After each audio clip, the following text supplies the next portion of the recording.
علم کا مقصد مولوی بنانا نہیں ہے، علم کا مقصد فقط امام مسجد اور مولوی بنانا نہیں، فتویٰ لگانے والا بنانا نہیں،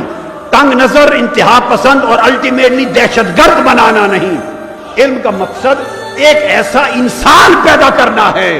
کہ جو مومن سے بھی محبت کرے اور کافر سے بھی محبت کرے، جو نیک سے بھی محبت۔ ہم ڈاکٹر طاہر القادری صاحب سے یہ پوچھنے میں حق بجانب ہیں کہ وہ کون سا ایسا علم ہے جس کا مقصد کافروں سے محبت کرنا ہے۔ اگر اس علم سے مراد قرآن مجید فرقان حمید کا علم ہے تو قرآن مجید فرقان حمید کی کسی ایک آیت میں کافروں سے محبت کا درس نہیں دیا گیا،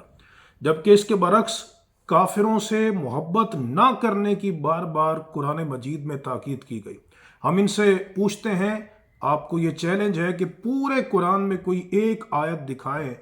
کہ جس میں کافروں کے ساتھ اللہ رب العزت نے محبت کرنے کا حکم دیا ہو، جبکہ ہم آپ کو دکھاتے ہیں سورۃ النساء کی آیت نمبر 144 میں اللہ رب العزت نے اپنے ایمان والے بندوں کو حکم دیا ہے، یا ایھا الذین آمنوا، اے ایمان والو، لا تتخذوا الکافرین اولیاء من دون المؤمنین، کہ تم کافروں کو دوست نہ بناؤ، ان سے محبت نہ کرو ایمان والوں کو چھوڑ کر۔ اور فرمایا دوسرے مقام پر واضح طور پہ اللہ رب العزت نے المائدہ کی آیت نمبر 51 میں یہود و نصارہ سے محبت کرنے سے منع کیا، اور فرمایا لا تتخذوا الیہود والنصارى اولیاء، تم یہودیوں کو، عیسائیوں کو اپنا دوست نہ بناؤ، بعضهم اولیاء بعض، وہ ایک دوسرے کے دوست ہیں۔ کیا آپ نے دیکھا نہیں کہ اسرائیل نے مسلمانوں کے ساتھ، فلسطین کے مسلمانوں کے ساتھ کیا ظلم کیا؟ اور اس اسرائیل کے ظلم میں جو عیسائی تھے امریکہ برطانیہ کے، انہوں نے پورا ساتھ دیا ہے۔ تو کیا ہم ان اسرائیلیوں سے محبت کریں،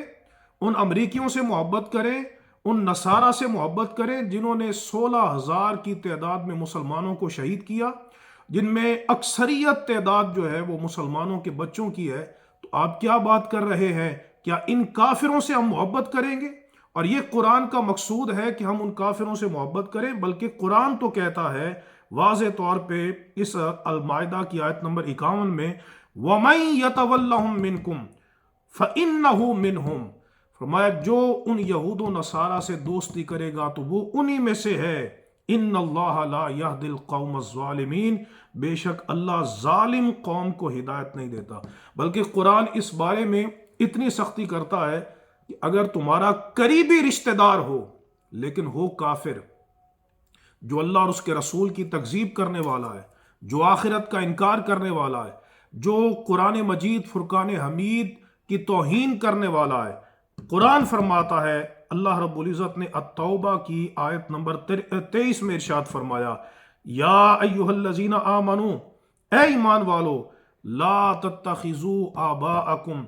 وَإِخْوَانَكُمْ أَوْلِيَاءَ، اے ایمان والو تم اپنے باپ دادا اور اپنے بھائیوں کو اپنا دوست نہ بناؤ، ان استحبوا الکفر علی الایمان، اگر وہ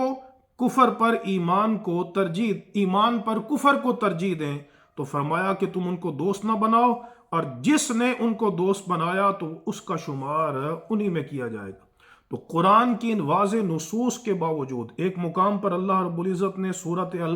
ممتحنہ میں ارشاد فرمایا، یا ایھا الذین آمنوا لا تتخذوا عدوی وعدوکم اولیاء تلقون الیہم بالمودہ، ارشاد فرمایا اے ایمان والو